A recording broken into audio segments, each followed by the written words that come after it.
Les États-Unis ont gagné la guerre contre l'Iran. Nous exigeons une reddition complète et totale, mais nous allons continuer aussi longtemps qu'il le faudra. Je ne sais pas aussi longtemps qu'il le faudra pourquoi.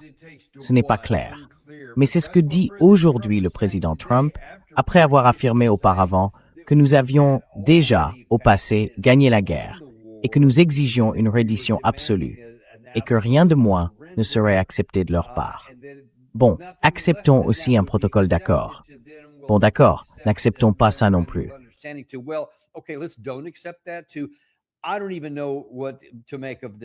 Je ne sais même pas quoi penser de tout ça. C'est ce que dit le président Trump.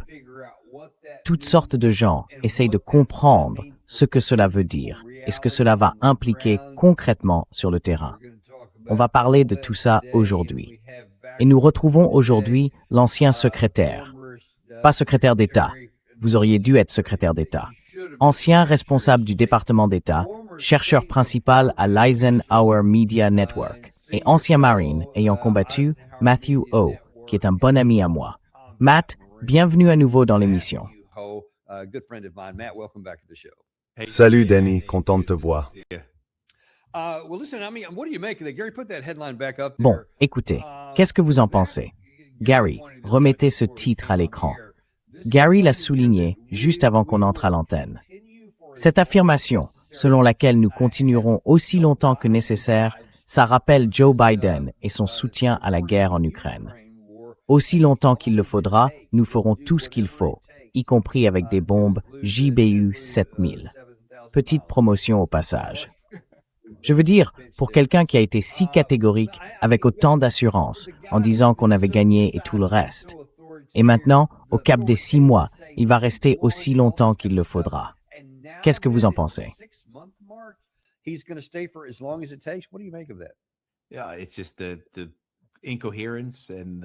Oui, c'est simplement l'incohérence et l'absence totale de plan. C'est la folie de tout ça, l'absurdité à laquelle on a affaire. J'ai du mal à trouver le mot juste pour décrire ça, Danny, parce que c'est vraiment de la pure merde. Et voilà à quoi on a affaire. Une administration qui n'a aucun plan, aucune stratégie.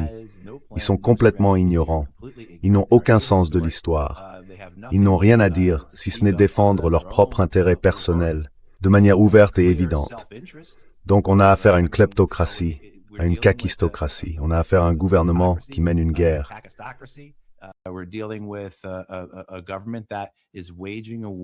Je suis désolé. Je ne sais même pas ce que ce mot veut dire. Oh, la kakistocratie est un problème. J'espère que je la prononce correctement. Je ne prononce déjà pas correctement les mots ordinaires, alors je ne la prononce probablement pas correctement non plus. Mais une kakistocratie, c'est un gouvernement dirigé par les pires personnes. Oh, waouh.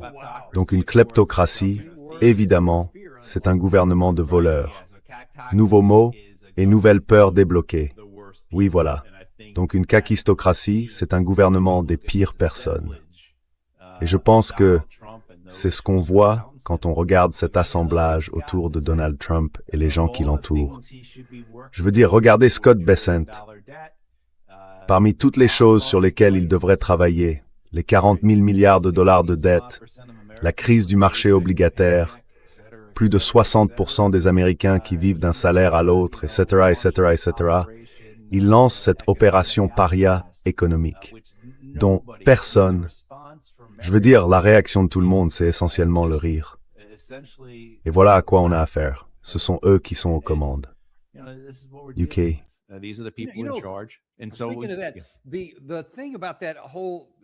Ce qui m'a marqué dans toute cette conférence de presse qu'il a donnée et toutes les questions auxquelles il a répondu, c'est ce qui m'a vraiment fait me dire « Attendez, qu'est-ce qu'il vient de dire ?» J'ai dû revenir en arrière pour réécouter. La toute dernière question qu'on lui a posée, quelqu'un a dit « Hey, vous avez dit que c'était comme le débarquement et tout ça. » Mais le débarquement, c'était une action.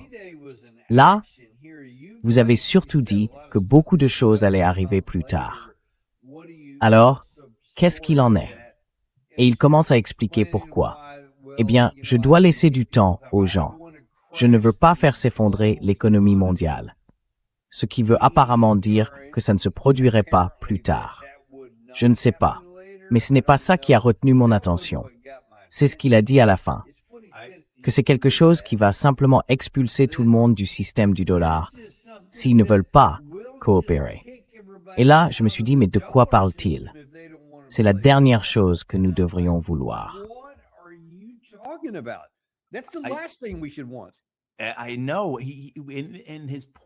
Je sais. Et quand il dit qu'ils ne veulent pas faire s'effondrer l'économie mondiale, c'est pour ça qu'ils ne lancent pas ça tout de suite. Ils savent quelles en seront les conséquences, notamment la dédollarisation. Donc je ne sais pas si la question est vraiment de faire s'effondrer l'économie mondiale. Je pense que l'économie mondiale se remettra.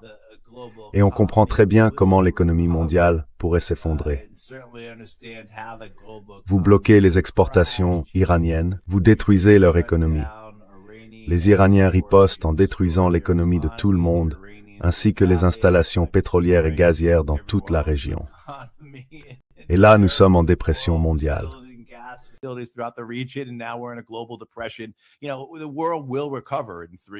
Vous savez, le monde s'en remettra en 3, 4, 5 ou 10 ans. Mais la position de l'économie américaine, elle, ne s'en remettra jamais. S'ils vont jusqu'au bout de ça, la position américaine ne s'en remettra jamais. Nous avons un empire en déclin. Nous sommes une puissance hégémonique qui a continuellement perdu en pouvoir, en statut et en contrôle. Tout cela s'est dégradé, érodé avec le temps. Il suffit de voir où en étaient les États-Unis en 1991 en tant que seule puissance unipolaire. Et au fil du temps, on a vu cette érosion du contrôle, de l'influence et de la puissance des États-Unis de façon constante. Cela ne ferait qu'accélérer rapidement cette dégradation. Gary, remets ce mot à l'écran. C'est le mot du jour, franchement. Enfin, tu viens littéralement de le définir. C'est clairement le mot du jour du Daniel Davis Deep Dive, la kakistocratie. Waouh! On vient d'en avoir une démonstration radicale, en vrai. Il a raison. Enfin, je ne sais pas qui. Je ne sais pas si les Grecs anciens avaient vraiment ce mot, ou si quelqu'un l'a inventé plus récemment, ou peut-être même l'année dernière. Je ne sais pas. Je sais que tout est sur la carte, mais c'est vraiment la réalité dans laquelle on vit, avec des gens qui diraient ce que Besant a dit. Vous voyez? Cette idée que... Déjà, Besant a dit la semaine dernière, quand on atteindra 40 000 milliards de dollars de dette, Besant dit, « Oh, ça m'inquiète pas. On va simplement sortir de ça par la croissance. » Vous voyez? Enfin, soit cet homme est un idiot absolu, un parfait demeuré, soit il est de mèche. Vous voyez? Enfin, il y a cette réplique géniale dans Casino, peut-être que Gary peut retrouver l'extrait, où De Niro parle à un type dans Casino et lui dit « Soit tu es trop idiot, soit tu es de mèche. »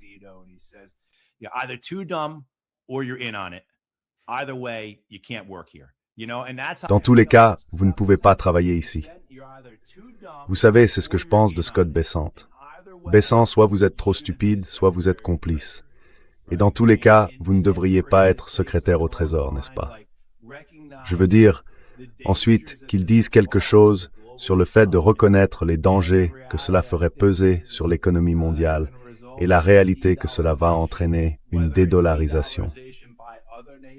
Que ce soit une dédollarisation par d'autres nations qui créent de nouveaux systèmes, renforcent des structures existantes, adjacentes ou alternatives au système américain, ou que ce soit les Américains, comme l'a dit Bessant, qui expulsent des gens du système du dollar. Je veux dire, soit il est trop stupide, soit il est complice. Donc voilà, oui, oui.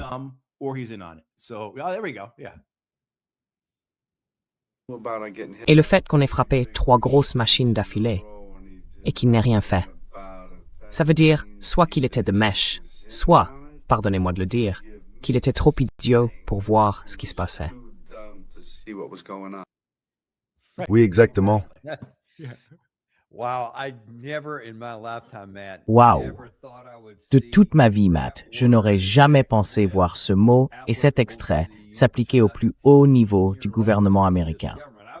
J'ai déjà été en désaccord avec la politique de nombreux dirigeants, mais je n'ai jamais remis en question leurs capacités les plus élémentaires, ni le fait de savoir s'ils étaient ou non dans le coup. Et malheureusement, on ne sait pas clairement laquelle de ces deux choses est en cause. Mais voilà le problème. Il y a de la concurrence pour ce titre. Ce n'est pas seulement ce type-là. Il y en a un autre qui est clairement en lice et qui adore gagner, un homme nommé Donald Trump. Je ne sais pas si vous avez entendu parler de lui, mais il est passé plus tôt aujourd'hui à la radio, au téléphone, et il a dit « Hey, au fait, le détroit d'Ormuz, aucun problème. »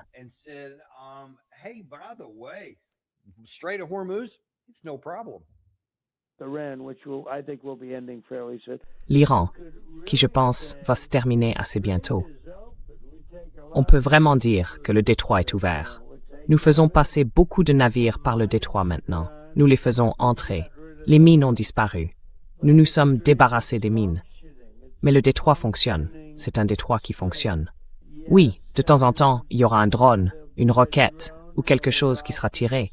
Mais c'est un détroit qui fonctionne très bien. Beaucoup de pétrole en sort. 10 millions de barils hier.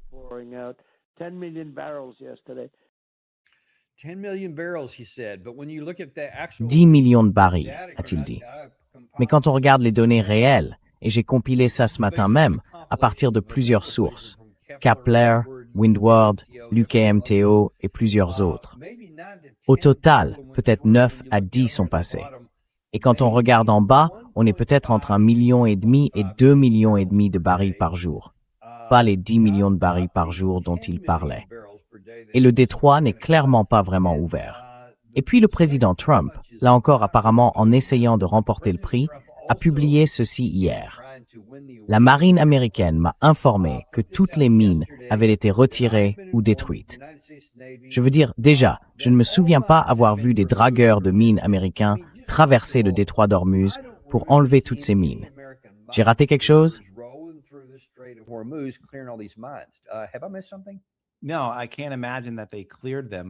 Non, je n'arrive pas à imaginer qu'ils les aient neutralisés.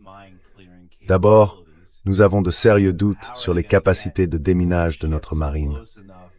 Comment vont-ils pouvoir approcher les navires suffisamment pour lancer ces petits drones que nous utilisons soi-disant aujourd'hui pour neutraliser les mines? Je ne pense pas que ces drones puissent être lancés. Peut-être que je me trompe. Peut-être qu'ils peuvent lancer ces drones de déminage à 800 km de distance. Mais j'en doute. Et je n'ai vu aucun rapport indiquant que nos navires de combat littoraux, qui sont censés servir de navires-mers à ces drones, si c'est bien ainsi que cela fonctionne, aient été dans les environs. Et on s'attendrait aussi, Danny, à ce que ce Pentagone, comme n'importe quel Pentagone, fournisse des vidéos de ces mines explosant dans l'eau, non? Pourquoi n'avons-nous vu aucune preuve vidéo?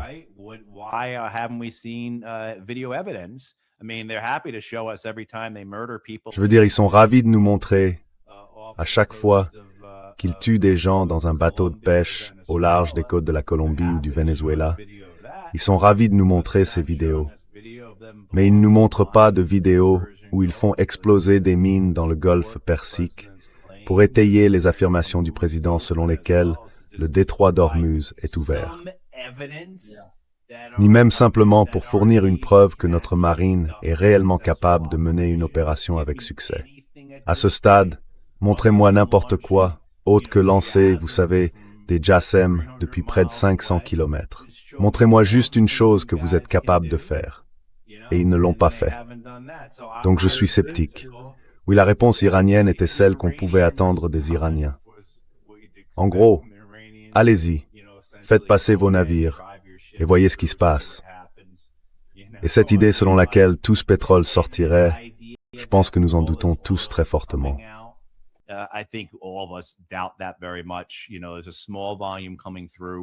Vous savez, il y a un faible volume qui passe. Mes doutes reposent sur le fait qu'on avait une assez bonne compréhension des flottes fantômes russes et iraniennes. Ces navires naviguent sans transpondeur, ils longent les côtes, et on a une assez bonne idée de ce volume. Alors pourquoi n'a-t-on pas la même compréhension de la situation de la part des organisations qui surveillent ça, comme Windward, Kepler ou l'UKMTO? Pourquoi ne le signalent-elles pas? Parce qu'elles comprennent comment fonctionnent ces flottes fantômes, non? Enfin, elles disent maintenant que ça ne se produit pas. Donc peut-être, je ne sais pas, Peut-être qu'il mène une opération clandestine vraiment incroyable pour faire sortir ces navires, ces énormes, gigantesques navires. Enfin, on voit ces choses arriver là-bas, ils ont de superbes photos, et il y a des vidéos vraiment impressionnantes. C'est ça. Alors, où sont les vidéos de ces succès? Vous savez, on en revient encore une fois à ce point avec Donald Trump. Est-ce qu'il est trop idiot? Est-ce qu'il croit vraiment à ça? Ou est-ce qu'il ment tout simplement? Est-ce qu'on lui ment et qu'il le répète parce qu'il ne sait pas mieux? Ou est-ce qu'il ment parce qu'il sait qu'il ment? Enfin, encore une fois, la seule chose qui compte pour lui, c'est son intérêt personnel. Et dans ce sens-là, il veut montrer au monde qu'il contrôle la situation, n'est-ce pas? Que c'est lui qui prend les décisions, que c'est lui qui déclenche ou arrête la guerre, que c'est lui le gagnant. Qu'est-ce qu'il a dit? Il a dit qu'Al Jazeera lui avait parlé ce matin. Il a dit à Al Jazeera, nous gagnons largement en Iran. Vous savez. Et il dit tout ça malgré les éléments qui le contredisent. Maintenant, est-ce qu'il voit réellement ces éléments? Je ne sais pas. Mais oui. Et vous avez évoqué la réponse des Iraniens. Voici le vice-ministre iranien des Affaires étrangères à la télévision iranienne qui réagit à l'affirmation de Trump selon laquelle toutes les mines avaient disparu.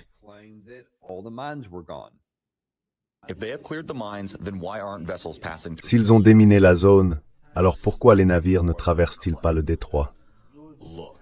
Ce n'est rien de plus qu'une affirmation. Écoutez, le détroit d'Ormuz n'est pas sûr pour le passage des navires commerciaux, pour deux raisons. D'abord à cause de la présence de ces mines dans différentes parties du détroit d'Ormuz. Et personne, je le dis explicitement et clairement, personne, à part la République islamique d'Iran, ne connaît précisément l'emplacement de ces mines. Tout le monde le sait.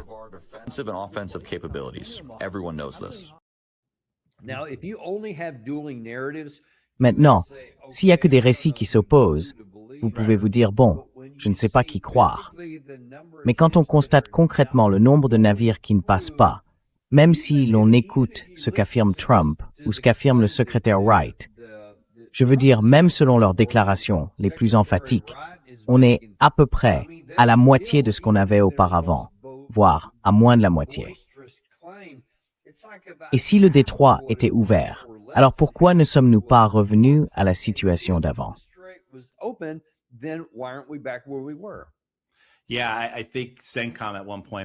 Oui, je crois que le CENTCOM a publié à un moment donné un communiqué disant qu'ils avaient facilité le passage de 1000 navires par le détroit d'Ormuz, ce que, encore une fois, presque personne ne les a crus. Et quelqu'un d'autre a dit d'accord, même si c'est vrai, ça représente en gros 7 jours de trafic maritime sur une période de 6 mois, et vous vous en vantez. Je veux dire, vous parlez d'un volume qui correspond à quelques semaines, comparé à des mois. Et bon, formidable, vous avez fait passer cette quantité-là. Je vais vous accorder le bénéfice du doute. Je vais suspendre mon incrédulité et suivre votre petite histoire. Mais quand on compare ça à ce que c'était le 27 février, ça ne signifie rien.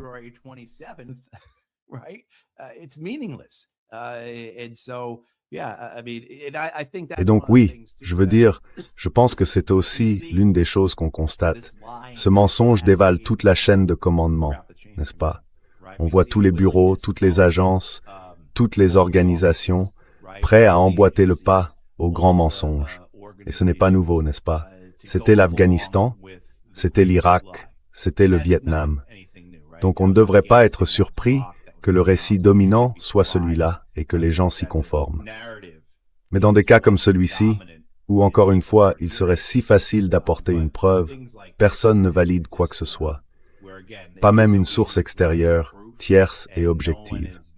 Kepler se contente de rapporter les chiffres. Ils n'ont aucun intérêt à faire autre chose. C'est comme ça qu'ils gagnent leur argent.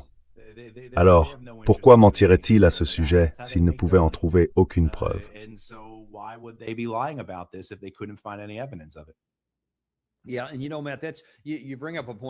Oui, et tu sais, Matt, Tu soulèves un point qui pour moi était en quelque sorte un courant de fond et qui s'est amplifié depuis la guerre en Afghanistan. Toi et moi, on en a beaucoup parlé. On l'a tous les deux vécu. En 2012, j'ai déclaré que les hauts responsables avaient menti, etc. Mais même quand je compare ça à ce qu'on fait aujourd'hui, c'était différent. Je veux dire, par exemple, Petraeus s'est présenté devant le Congrès et a dit « Nous sommes sur le bon cap. Globalement, nous faisons les choses comme il faut et nous avons des progrès fragiles. Enfin, peu importe. »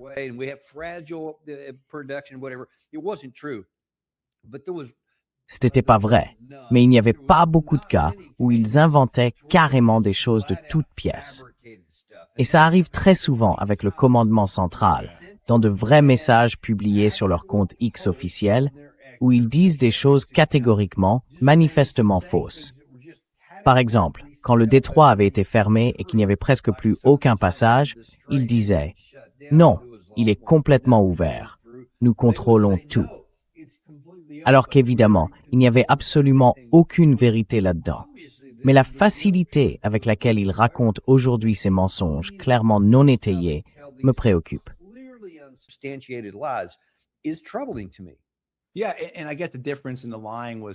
Oui, et je suppose que la différence dans le mensonge, c'était le subjectif contre l'objectif. C'est ça? Donc, le mensonge en Afghanistan et en Irak, c'était « nous faisons des progrès ». C'est ça? C'est entièrement subjectif. On pouvait donc soutenir que je ne mentais pas. Vous savez, c'était l'évaluation que nous avions faite ce jour-là en raison de A, B et C, c'est ça? Mais objectivement, il y avait ce mois-là X attaques aux engins explosifs improvisés de plus que 12 mois auparavant et que 24 mois auparavant, c'est ça? Donc objectivement, ils avaient tort. Mais subjectivement, ils défendaient l'idée, sur la base de leur opinion et de leur analyse, que nous faisions des progrès là-bas. Là, c'est l'inverse, c'est ça?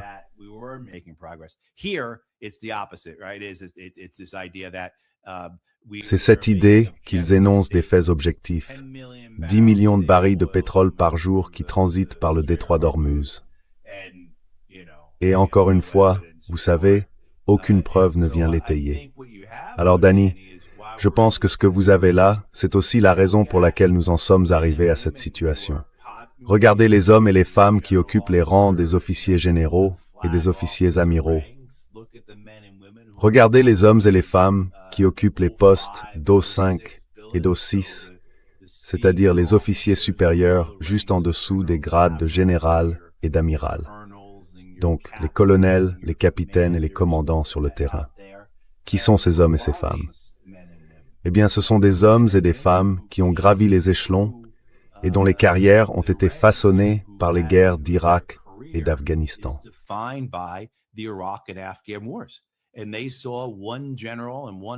Et ils ont vu un général puis un amiral les uns après les autres saluer et dire « à vos ordres ». Et, vous savez, affirmer que la guerre pouvait être gagnée, ou que nous étions en train de gagner, ou que nous faisions des progrès. Alors, je crains qu'au sein de l'armée américaine, nous ayons un corps d'officiers qui, et je pense qu'on disait la même chose de l'armée dans les années 70, un corps d'officiers politisé qui comprend que le meilleur moyen d'être promu, c'est d'être un béni oui-oui, homme ou femme.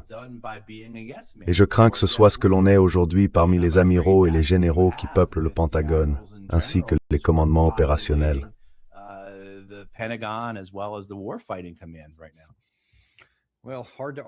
Eh bien, difficile de contester ça. Je veux dire, quand on voit que ça marche, et quand on voit que ce genre de malhonnêteté et de pure invention vous vaut une promotion. C'est ça. Ou au moins, ne dites rien. Voilà. Au moins, ne soyez pas celui qui gâche l'ambiance. Ne dites rien, contentez-vous de suivre le mouvement et de vous entendre avec les autres. Et oui, je pense que c'est aussi en grande partie ça.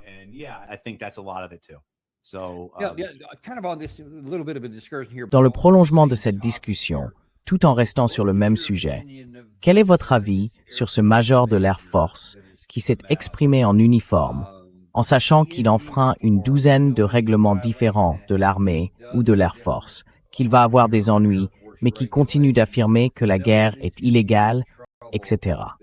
Qu'en pensez-vous? Oui, je n'ai pas suivi ça autant que j'aurais dû. C'est le major Paul Watson, c'est ça?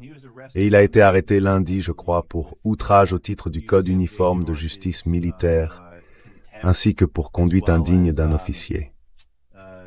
Et je crois qu'il y a aussi une autre accusation, peut-être trouble à l'ordre public. Les officiers ne peuvent pas être accusés de trouble à l'ordre public. Je ne pense pas. Mais enfin, il devait bien savoir à quoi il allait se heurter.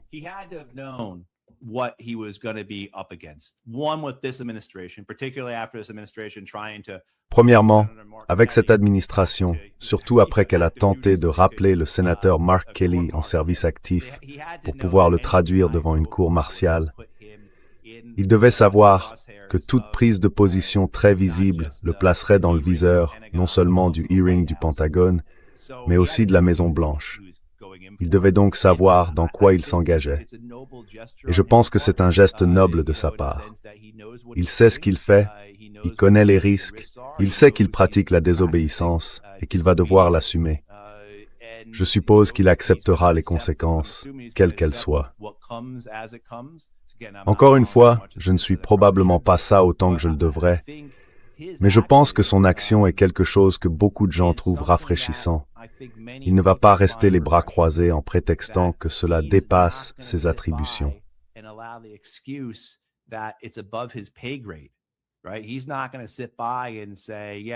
ne va pas rester là à dire « oui, j'ai prêté serment » et blablabla, alors qu'en réalité, on voit chaque jour ces gens au pouvoir violer leur serment à la Constitution. À quel moment est-ce qu'on trace la ligne et qu'on dit « ça suffit » ? Vous savez, moi j'ai démissionné. Vous avez fait votre part. Vous n'avez pas démissionné. Vous avez eu le courage de rester et de faire ce que vous avez fait pour vous opposer à une guerre dont vous saviez qu'elle était impossible à gagner et au sujet de laquelle les généraux mentaient. Et vous êtes allé devant le Congrès. Vous avez été très prudent pour rester dans les limites, n'est-ce pas? Mais aujourd'hui, 15 ans après, avec cette administration, rester dans les limites, jusqu'où cela peut-il vous mener? Alors je pense que pour le major Watson, c'était une question de conscience, c'était une question de serment.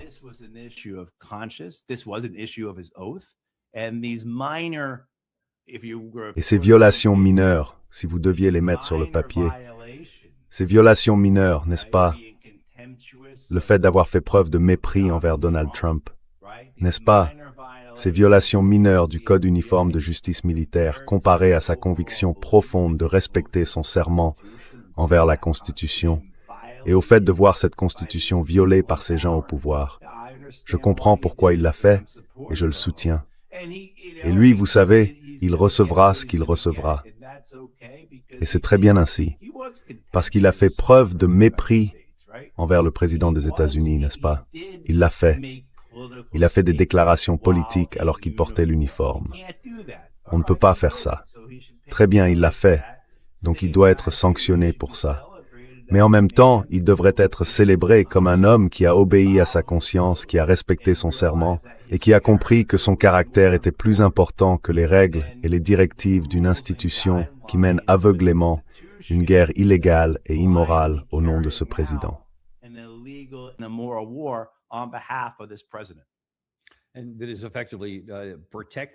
Et cela revient de fait à protéger ceux qui violent leur serment d'entrée en fonction.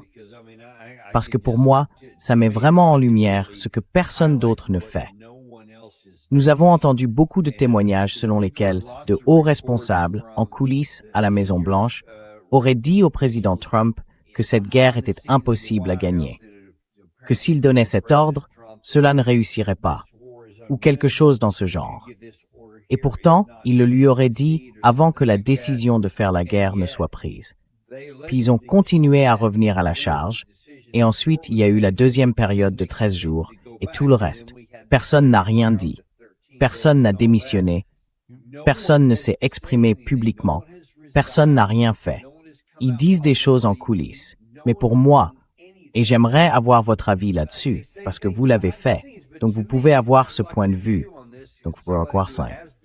On peut avoir une opinion. On peut donner des conseils. Mais à un moment donné, comme Joe Kent, il a donné son avis. il a été ignoré. Et finalement, il a dit ça suffit. Je ne peux plus, en conscience, continuer à servir. Pourquoi personne en uniforme n'a fait cela jusqu'à présent?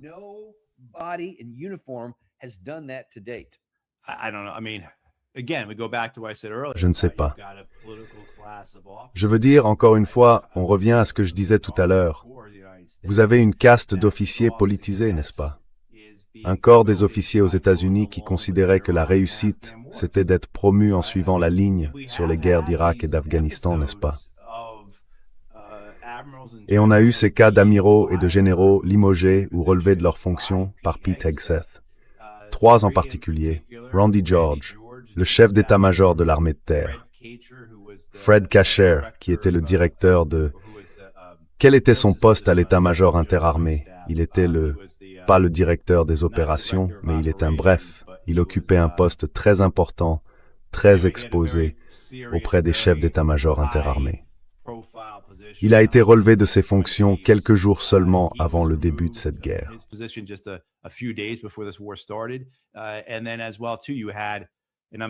Et puis il y avait aussi, son nom m'échappe, l'amiral chargé du commandement Sud, qui a été relevé de ses fonctions avant qu'on commence à tuer des gens dans des bateaux de pêche là-bas.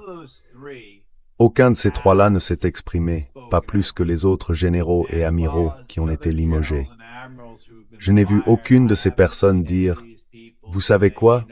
J'ai été viré parce que je n'allais pas suivre cette guerre. » Ou dans le cas de l'amiral du commandement Sud, désolé, je ne me souviens pas de son nom, il est à la retraite, et depuis son départ à la retraite, à ma connaissance, il n'a pas dit « J'ai été viré parce que j'ai dit à Hegseth que je n'allais pas commettre de meurtre en haute mer. » Vous voyez ce que je veux dire? Enfin. L'autre exemple, c'est quelqu'un comme Joe Kent qui a démissionné. Il l'a fait publiquement. Il a dit « Voilà pourquoi je démissionne. »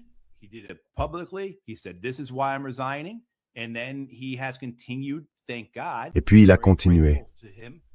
Dieu merci, je lui suis très reconnaissant d'avoir continué à parler, n'est-ce pas? Et les gens disent « Oh, il fait de la politique. C'est un membre du Parti républicain. » Mais quel avantage ça lui apporte?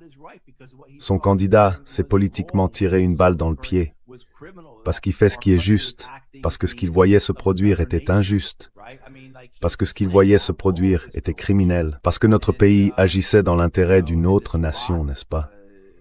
Je veux dire, il expose toute cette corruption, et vous savez, cette pourriture. Et quand vous regardez quelqu'un comme Joe Kent, vous vous demandez, où sont les autres? Vous voyez quelqu'un comme le major Paul Watson. On peut se souvenir du jeune aviateur qui s'est immolé, Aaron. Je n'arrive pas à croire que j'oublie son nom. Il y a eu quelques exemples, mais pas autant qu'il nous en faut parmi les personnalités de premier plan.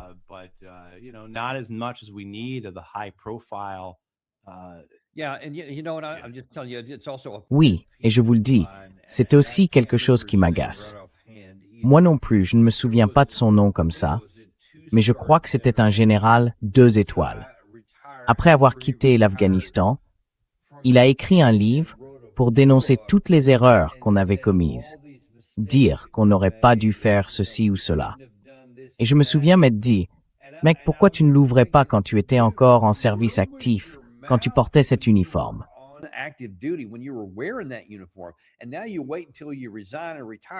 Et maintenant, vous attendez de démissionner ou de prendre votre retraite, puis vous publiez ce genre de livre confession avec lequel vous vous faites de l'argent. Mais lui, vous savez, il n'est pas allé plus loin. Il n'a pas développé d'autres arguments. Il n'a pas invité beaucoup d'autres personnes à parler du fait que la guerre était une erreur et qu'il fallait en sortir, et ainsi de suite. Il a simplement fait une sorte de mea culpa, tout en se faisant un peu d'argent, en reconnaissant que c'était une erreur. Et moi, je me dis, allez quoi. Je n'ai pas envie de voir des gens qui occupent actuellement des postes importants publier, dans 3 ou 5 ans, un livre confession en disant « Voilà ce que je faisais en coulisses. J'essayais de dire. Je me fiche de ce que vous faites en coulisses. » Enfin, c'est important de le dire.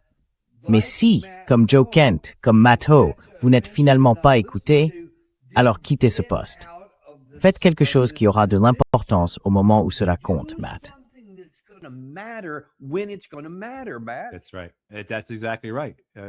C'est ça. C'est exactement ça. Et vous allez le voir. Vous allez le voir dans 1 an, dans 2 ans, dans 3 ans.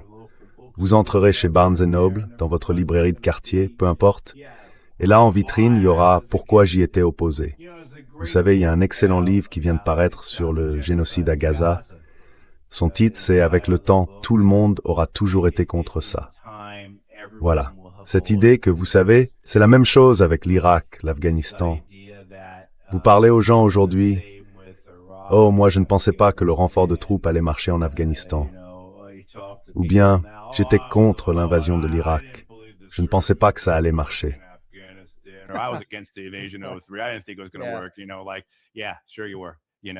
Vous savez, oui, bien sûr que vous l'étiez.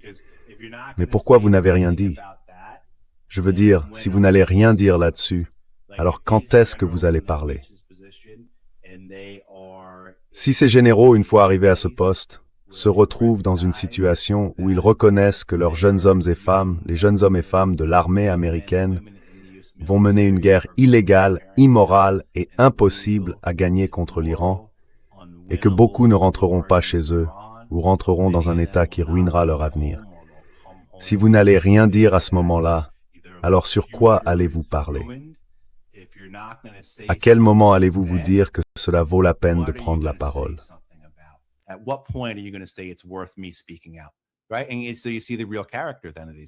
Voilà. Et c'est là qu'on voit le vrai visage de ces gens. Et encore une fois, revenons au point essentiel. Comment ont-ils atteint cette position? Comment ont-ils pu en arriver là? C'est parce qu'ils savaient qu'agir selon de telles pensées, agir selon leur conscience, respecter leurs serments, c'était en fait le pire moyen d'avancer. Donc oui, on va tomber là-dessus. Et je pense que vous avez tout à fait raison. Dans quelques années, vous verrez ces généraux interviewés, un général invité dans 60 minutes ou dans le Today Show, avec son nouveau livre à côté de lui, disant en substance « J'étais contre la guerre en Iran. Alors pourquoi vous n'avez rien dit à l'époque ?»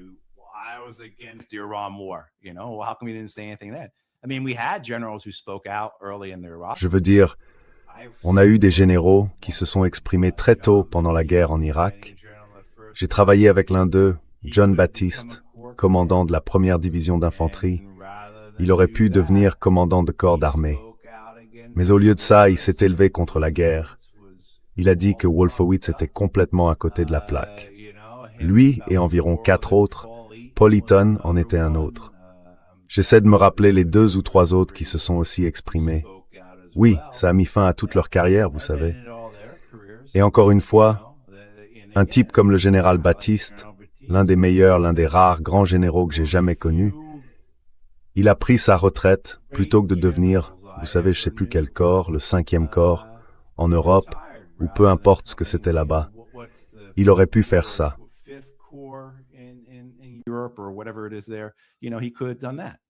Et vous savez, enfin, on ne voit tout simplement pas ça. Et puis on entend ces histoires sur, encore une fois, ces amiraux et ces généraux qui ont été limogés par Hegseth. D'accord, pourquoi ne prennent-ils pas la parole maintenant? Qu'ont-ils à perdre au fond? À part rater des postes chez Raytheon et Lockheed, c'est ça. Ne plus faire partie des institutions, ne pas pouvoir devenir professeur associé à Harvard ou Stanford ou ce genre de choses. Oui, voilà pourquoi ils ne parlent pas. Ils ont peur de ne plus être inclus, d'être rayés de la liste des cartes de Noël, en somme. Oui, le complexe militaro-industriel. Oui, et laissez-moi vous montrer 2 ou 3 types qui essayent de se faire inscrire sur la liste des cartes de Noël. Il y a aussi ici des vétérans qui passent à la télévision pour continuer à dire « Non, le roi est bien habillé et ses vêtements sont magnifiques. » D'abord, regardez. Je ne veux pas voir ça. Je sais que vous ne le faites pas, mais les gens dehors doivent le savoir. Un ancien Navy SEAL dit qu'il y a un...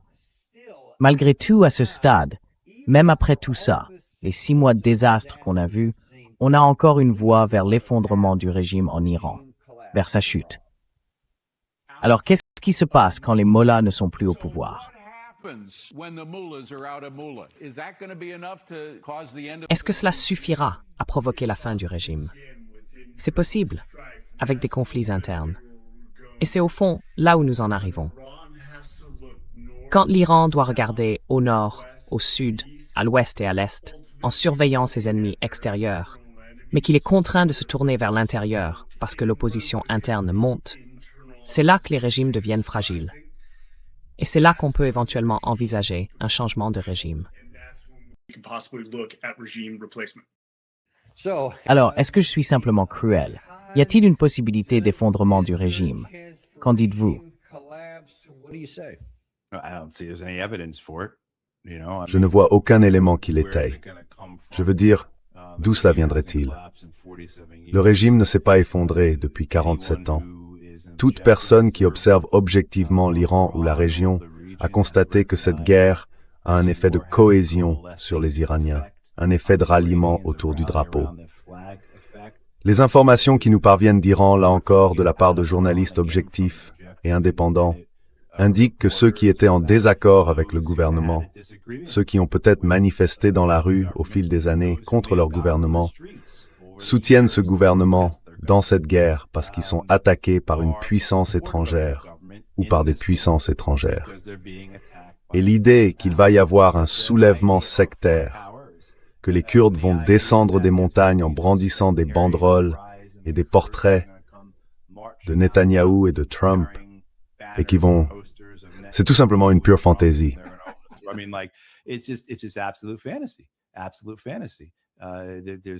Pur fantasme.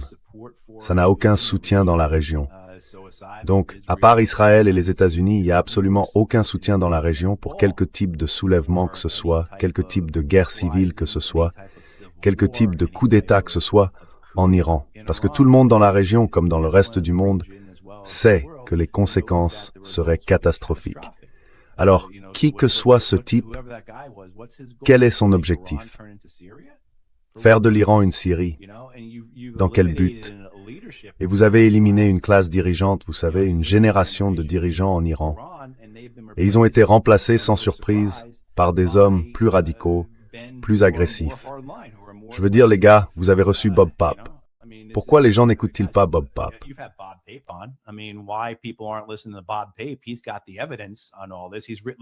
Il a les preuves sur tout ça. Il a littéralement écrit le livre sur le sujet. Les assassinats ne marchent pas. Les assassinats conduisent à des résultats pires que ce qu'on essaie de remplacer. Je veux dire, même si ce type avait raison dans son évaluation, que ce n'est qu'une question de temps, que les Iraniens regardent à l'est, au sud, à l'ouest, au nord, à l'envers, enfin blablabla. Même si toutes ces absurdités qui sortent de sa bouche avaient le moindre fondement. Très bien. Alors qu'est-ce qu'on obtient?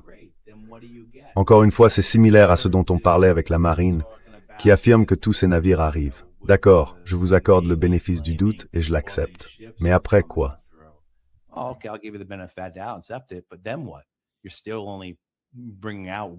Vous ne récupérez toujours que l'équivalent de quelques semaines de pétrole, alors que les pertes se comptent en mois. Et là aussi quoi? Vous allez remplacer un gouvernement stable, un gouvernement cohérent, un gouvernement que nous comprenons, un gouvernement qui contrôle son territoire. Par quoi?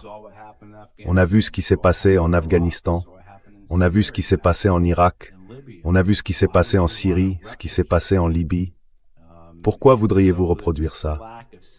Et puis il y a ce manque de sérieux, cette ignorance, cette vision dénuée de toute perspective historique qu'ont ces gens, ainsi que leur insensibilité absolue. Donc oui, enfin, avec ces gens-là, c'est du non-sens du début à la fin.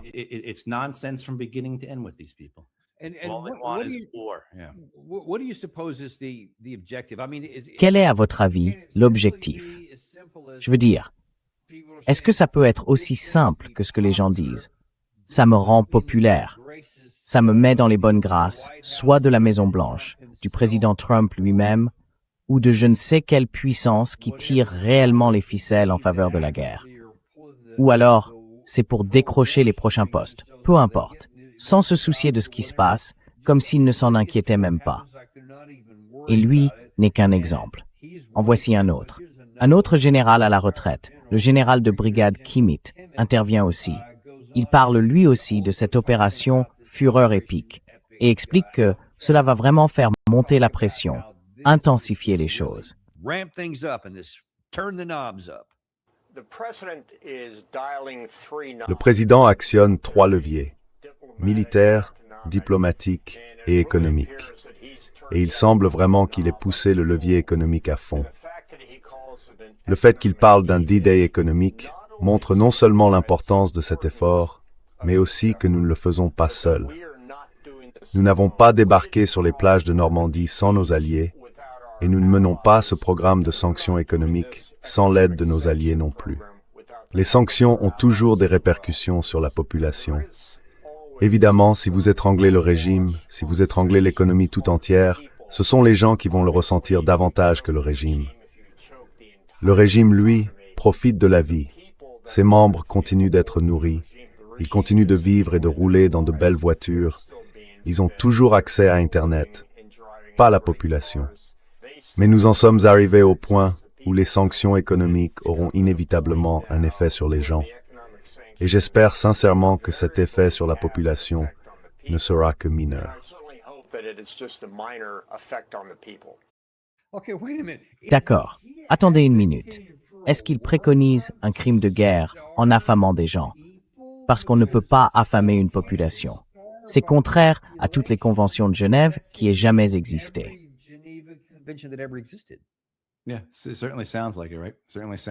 Oui, c'est clairement ce que ça donne à entendre, non?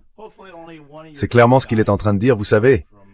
Espérons que ce ne soit qu'un effet mineur. Espérons qu'un seul de vos enfants meure, vous savez, à cause de ça. Non? Kimmitt était le porte-parole de l'autorité provisoire de la coalition en Irak en 2003 et 2004 aux côtés de Dan Senor. Et vous savez, il a une longue histoire consistant à dire la vérité telle que le pouvoir veut qu'elle soit connue.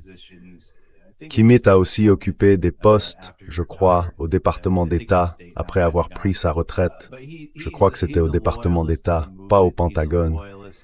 Mais c'est un fidèle du mouvement. C'est un fidèle de l'Empire. Je ne sais pas s'il est MAGA, pro-Trump ou quoi que ce soit dans ce genre-là. Mais il y a clairement cet establishment qui fait partie du complexe militaro-industriel et dont le travail consiste à entretenir le récit.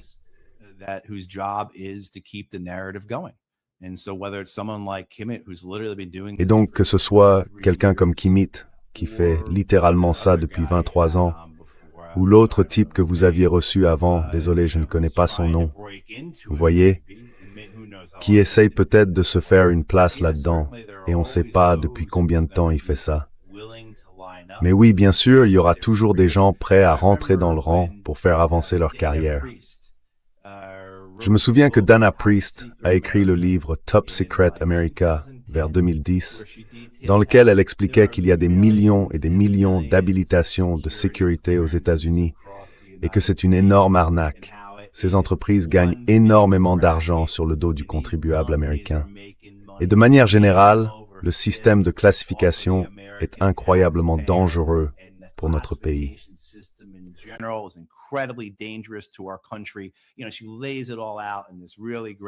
Elle expose tout ça dans cet excellent livre. Et un jour, en parlant avec Dana, elle m'a dit, Dana était journaliste au Washington Post, qu'elle avait révélé le scandale de Walter Reed, à l'époque où Walter Reed était dans un état absolument catastrophique. Et bien sûr, le Pentagone disait que tout allait bien. Pendant ce temps-là, nos gars, nos enfants étaient là, les jambes arrachées, assis dans leur merde, en gros. Mais elle disait que, lorsqu'elle parcourait le pays pour donner des conférences sur Top Secret America, la question qu'on lui posait le plus souvent était « Comment je peux en faire partie ?» Vous voyez? Comment je peux entrer là-dedans? Donc, il y aura toujours une file qui s'étirera dehors pour obtenir ces postes, surtout s'ils permettent d'être près du pouvoir.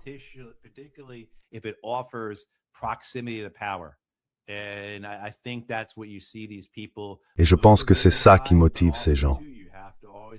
Mais il faut aussi toujours garder à l'esprit et respecter le fait que ce sont de vrais croyants. Je pense que Kimmitt croit vraiment à l'Empire américain. Ils croient vraiment que nous sommes engagés dans une lutte manichéenne entre le bien et le mal à travers le monde, mais surtout au Moyen-Orient.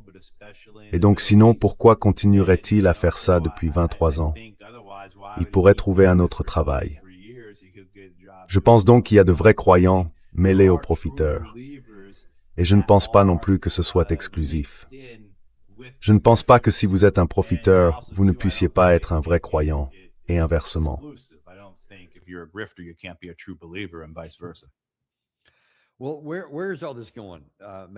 Mais tout ça, ça mène où, Matt? Parce que, je veux dire, on aurait aussi pu faire toute une série sur la guerre entre la Russie et l'Ukraine, dans les mêmes catégories. Oui, mais que ce soit celle-là ou celle-ci, combien de temps ça peut continuer avant qu'il y ait des conséquences, d'une manière ou d'une autre?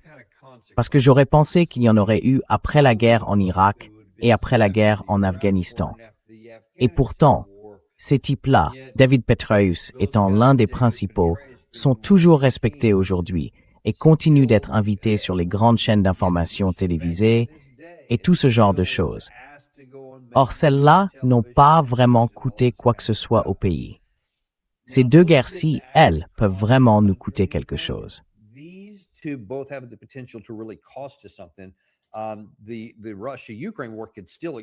La guerre entre la Russie et l'Ukraine pourrait encore s'étendre au-delà des frontières, et nous serions dans une situation catastrophique. Si cela arrive un jour, que Dieu nous aide, si nous devons un jour honorer l'article 5. Mais, à mon avis, dans ce cas précis, et nous avons reçu John Mearsheimer au début, qui appartient à cette école de pensée, nous avons déjà perdu cette guerre, au passé. La seule question, c'est à quel point cela va-t-il être grave? Mais à ce stade, il n'y a aucune voie qui permette de ne pas perdre.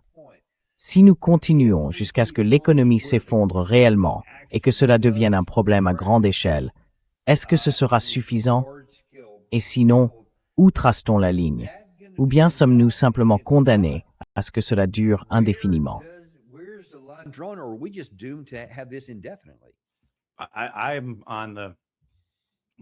Je penche plutôt du côté de ceux qui pensent qu'aucune ligne ne sera tracée et qu'on est condamné sur ce point. Pas tant qu'il n'y aura pas un véritable changement d'orientation politique et de volonté politique aux États-Unis.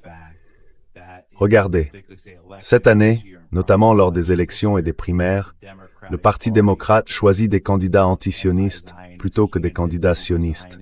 Et un sondage vient de sortir dans les États clés, selon lequel le soutien à Israël au sein du Parti démocrate est à un chiffre. Et qu'est-ce qui vient de se passer? Le président de la Chambre des représentants vient de nommer 3 des sionistes les plus en vue, Jared Moskowitz, Debbie Wasserman Schultz et Wesley Bell, à la sous-commission de la Chambre chargée des affaires du Moyen-Orient et de l'Afrique du Nord. Donc je pense que ce qu'on va voir, c'est l'establishment, les élites, le complexe militaro-industriel, whoever, peu importe comment vous l'appelez, se retrancher.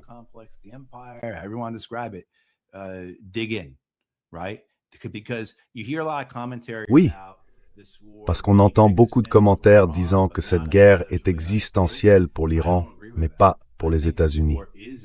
Je ne suis pas d'accord avec ça. Je pense que cette guerre est existentielle pour l'Empire américain.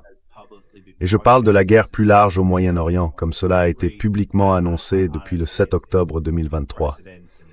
Honnêtement, ses précédents, son contexte, tout cela remonte bien avant. Mais tant qu'il y aura cet empire américain, avec ses sympathies et sa vision traditionnelle d'empire, qui refuse de céder quoi que ce soit, parce que c'est ce que les empires ne font pas, et compte tenu de la relation entre les États-Unis et Israël, je ne vois pas comment cela peut se terminer.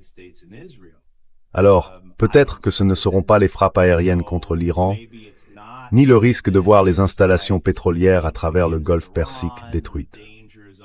Mais peut-être que cela s'est maintenant davantage déplacé vers une guerre par procuration au Liban, en Syrie, en Irak.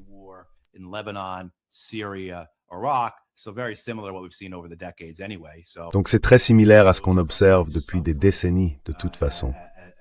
Ces pays souffrent comme ils souffrent déjà. Mais tant qu'il n'y aura pas une rupture de cette relation entre les États-Unis et Israël, ainsi qu'une prise de conscience au sein de l'Empire américain qu'il faut fermer les bases, rapatrier les troupes, investir réellement dans notre propre société, sinon nous nous effondrerons. Tant que ces deux choses ne se produiront pas, cette guerre continuera. Et donc, oui, je suis tout à fait d'accord avec l'idée que les États-Unis pourraient perdre définitivement leur base dans le Golfe Persique.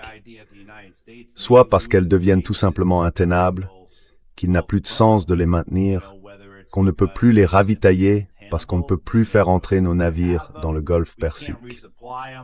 Soit parce que ces pays pourraient dire « Nous y avons réfléchi, ça nous va, nous ne voulons plus de vous ».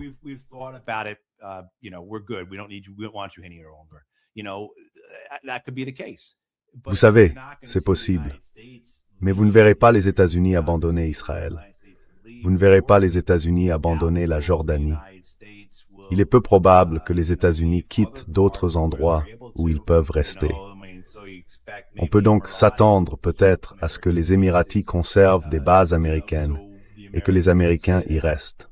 Donc, tant que les Américains ne se retirent pas, à la suite d'un changement de leur propre volonté politique et de leur orientation, je pense que ça continue sous une forme ou une autre. Peut-être que ce ne sera jamais aussi visible que ce qu'on a vu en mars et avril ou en juillet dernier. Peut-être que ce ne sera plus jamais comme ça. Mais la guerre continue quand même, je pense, jusque dans les années 2030.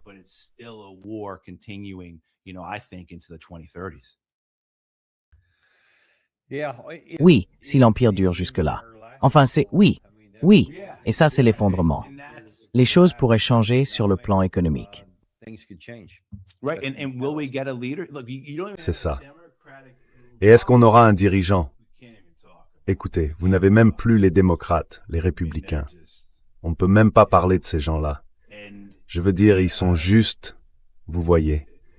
Et pour être juste envers tous ceux qui nous écoutent, la première personne pour qui j'ai voté à la présidentielle, c'était Bob Dole.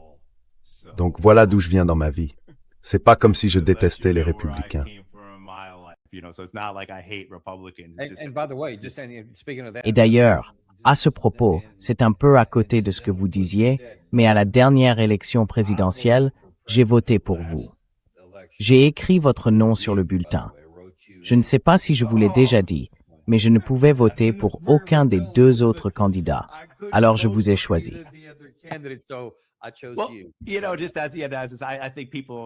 Vous savez, petite parenthèse, je pense que beaucoup de gens comprendront ça.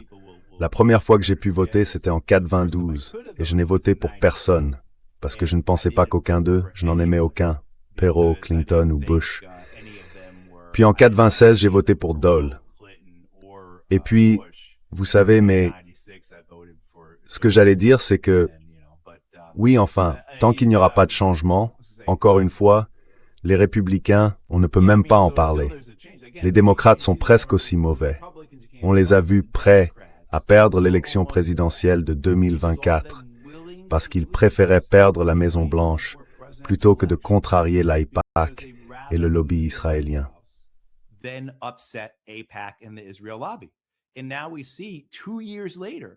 Et maintenant, 2 ans plus tard, on les voit prendre les mêmes décisions. Voilà. La direction du parti reste du côté de ses donateurs, au lieu de respecter les souhaits, la compréhension, les sentiments de sa base. Voilà. De ses adhérents, de ses électeurs. Donc cette idée selon laquelle on va s'en sortir en reconnaissant que bon sang, on fonce droit vers le précipice. Il faut arrêter cette voiture. Je ne vois personne au pouvoir faire ça. Alors peut-être, vous savez, peut-être qu'on en aura davantage. Même les victoires de cette année au sein du Parti démocrate, où vous faites entrer au Congrès des élus qui disent « Vous savez quoi ?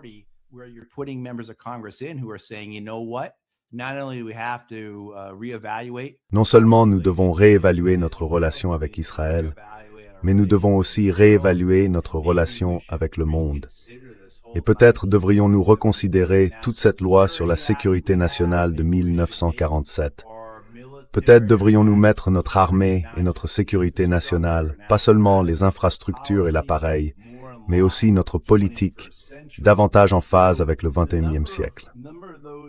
Vous savez, ceux qui entrent aujourd'hui au Congrès restent peu nombreux. Ils restent peu nombreux. Je veux dire, on parle d'une poignée de personnes face à des centaines de membres du Congrès attachés au statu quo. Et donc, cette idée selon laquelle la façon d'éviter l'effondrement, c'est qu'un dirigeant dise « Nous allons nous effondrer, nous devons nous arrêter ». J'en doute. J'en doute.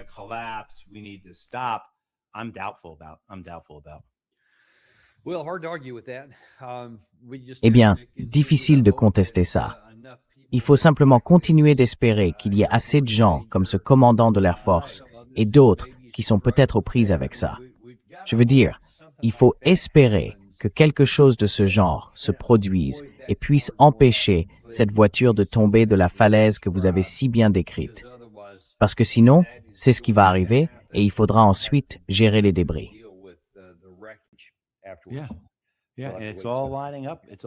Oui, et tout va dans ce sens. Je veux dire encore une fois, nous avons un secrétaire au Trésor qui préférerait faire n'importe quoi plutôt que de s'attaquer à la situation financière de ce pays. C'est un excellent exemple. Mais nous vous remercions d'être venus parce que nous n'avons pas peur et que nous ne faisons aucun compromis lorsqu'il s'agit de dire la vérité aux gens, même si c'est quelque chose qu'ils ne veulent pas entendre. Et vous pouvez toujours retrouver les réflexions de Matt sur la guerre et la paix sur matthew.substack.com. N'oubliez pas de suivre Matt là-bas. Merci d'être venu aujourd'hui. Merci, Danny. Et on vous apprécie aussi. N'oubliez pas de liker et de vous abonner si ce n'est pas déjà fait avant de partir. On a hâte de vous retrouver demain dans le Daniel Davis Deep Dive.